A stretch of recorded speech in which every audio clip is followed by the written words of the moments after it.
আমি খাবো সারাদিন শুধুমাত্র টক টক খাবার। আর আজকের ভিডিওটা দেখে তোমাদের জিভে জল আসবেই আসবে। তো টক খাওয়ার এই চ্যালেঞ্জের প্রথম খাবার খাবো আমি লেবু মাখা। এটা মুখে দেওয়ার পর আমার রিয়াকশন বাবা কি টক।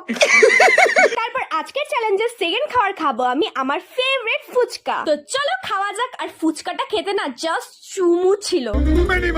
আরে সত্যি বলছি। যাই হোক, তারপর আমি মেখে নিলাম আমড়া। আর এই আমড়াটা কিন্তু আমি জীবনে প্রথমবার ট্রাই করলাম। আমার কিন্তু টেস্টে অতটাও খাস লাগে। আর টক তো বলতে গেলে ছিলই না। দেন আমরা যেখানে শুট করতে গেছিলাম সেখানকারই একটা মিষ্টি বোন আমাদেরকে এনে দেয় কয়েকটা জলপাই। তো সেটাই খাচ্ছিলাম। আর ততক্ষণে বাবা মাখলো তেঁতুল। এতক্ষণও যাদের যাদের জিভে জল আসেনি এটা দেখে নিশ্চয়ই চলে আসবে। তো সবার টেস্ট করার পর ফাইনালি এখন আমার টেস্ট করার পালা। উফ, তেঁতুল মাখাটা যা মেখেছিল না বাবা, তোমাদেরকে জাস্ট কি বলবো, পুরো ফাটাফাটি একদম। আর লাস্টে আমি টক দই খেয়ে এই ভিডিওটাকে এন্ড করছি। আর রিসেন্টলি 2 দিন ধরে ভিডিও আসছে না, তার কারণে আমার প্রচন্ড জ্বর ছিল।